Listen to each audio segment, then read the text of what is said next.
काजल, मैं ठीक हूँ।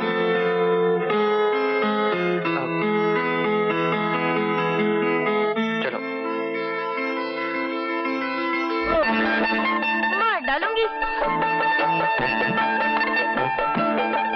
फिक्र क्यों करती है यार? अब देखना करिश्मा काजल का। मार डालूंगी। मार डालूंगी। मार डालूंगी। मार डालूंगी। और मैं मर जाऊँ। जी मैंने कहा कि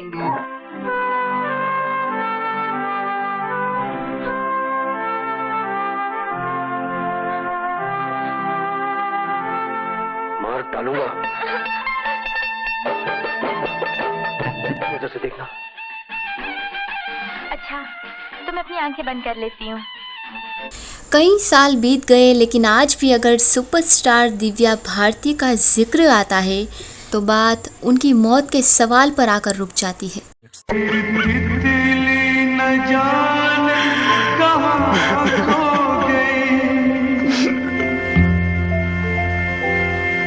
खेलते खेलते एक तितली न जाने कहाँ खो गई, एक नन्ही किरण क्यों अंधेरे में है सो गई।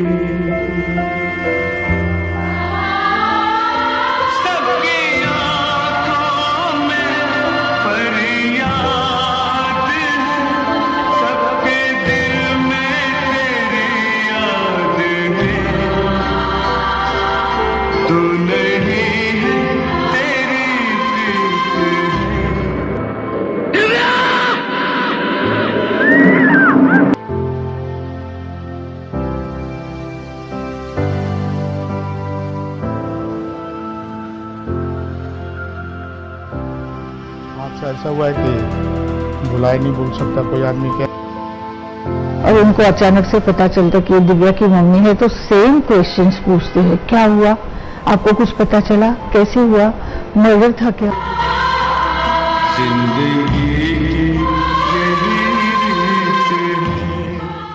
दिव्या भारती ने कोई बहुत लंबे अरसे तक फिल्मों में काम नहीं किया, बस 2-2.5 साल तकरीबन। लेकिन उस दौर के 1990s के पॉपुलर कल्चर को फॉलो करने वाले उनकी धमक फिल्मों में उनके इम्पैक्ट को अच्छी तरह समझते हैं। काजल,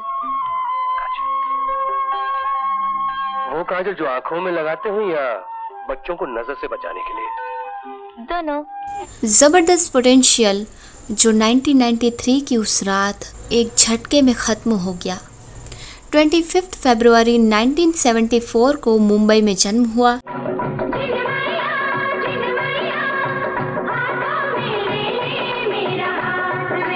पढ़ाई में बिल्कुल भी दिल नहीं लगता था। जब 9th स्टैंडर्ड में थी दिव्या, तभी एक फिल्म का ऑफर आया और पढ़ाई छोड़ने का बहाना मिल गया। लेकिन करियर के शुरू होने से पहले ही गोविंदा का राधा का संगम, आमिर खान की आतंक ही आतंक और सुभाष घई की सौदागर जैसी बड़ी फिल्मों से दिव्या को निकाल दिया गया।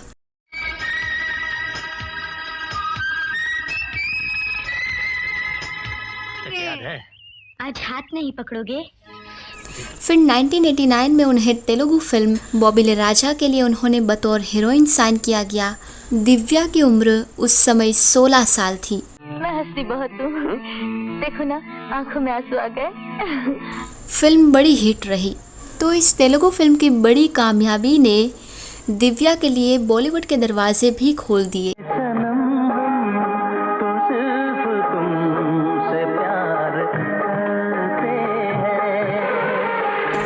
1992 दिव्या के करियर का सबसे बड़ा और धमाकेदार साल रहा।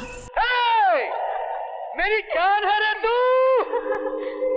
इस साल दिव्या की 1-2 फिल्में नहीं बल्कि 10 फिल्में रिलीज हुई। तेरी उम्मीद तेरा इंतजार। दिव्या आई और बॉलीवुड के आसमान पर छा गई।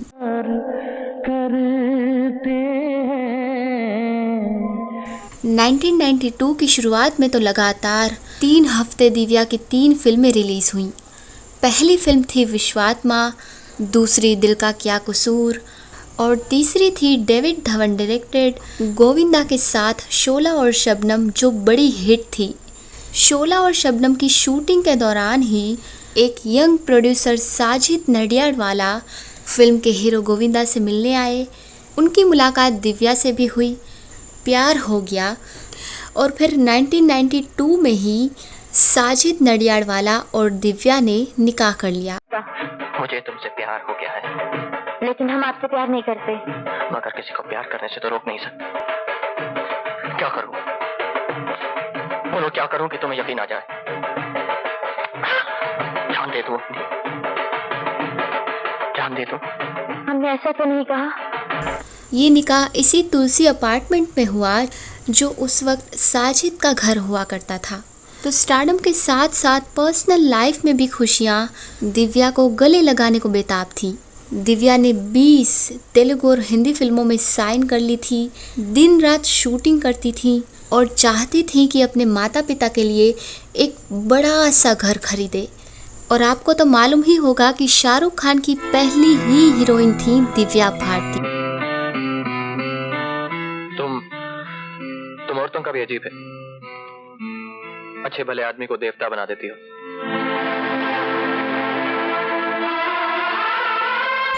दीवाना और उसके बाद दिल आशना है, 2 फिल्मों में शाहरुख और दिव्या ने साथ में काम किया और दोनों ही फिल्मों में कहानी के सेंटर में दिव्या भारती थी और उनका रोल भी दोनों ही फिल्मों में शाहरुख खान से ज़्यादा अहम था।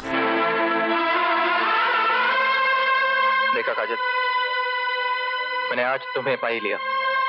हाँ राजू। खैर करियर का ग्राफ तेज़ी से ऊपर चढ़ रहा था और कहा जाने लगा था कि दिव्या बहुत जल्द ही बॉलीवुड की नंबर 1 एक्ट्रेस बन जाएंगी। क्या कहा? राजू। 5 अप्रैल 1993 की वो रात, यानी हादसे की रात। और आपको मालूम है उस रात दिव्या भारती को मुंबई में होना भी नहीं था। उन्हें तो आउटडोर शूटिंग के लिए शहर से बाहर जाना था।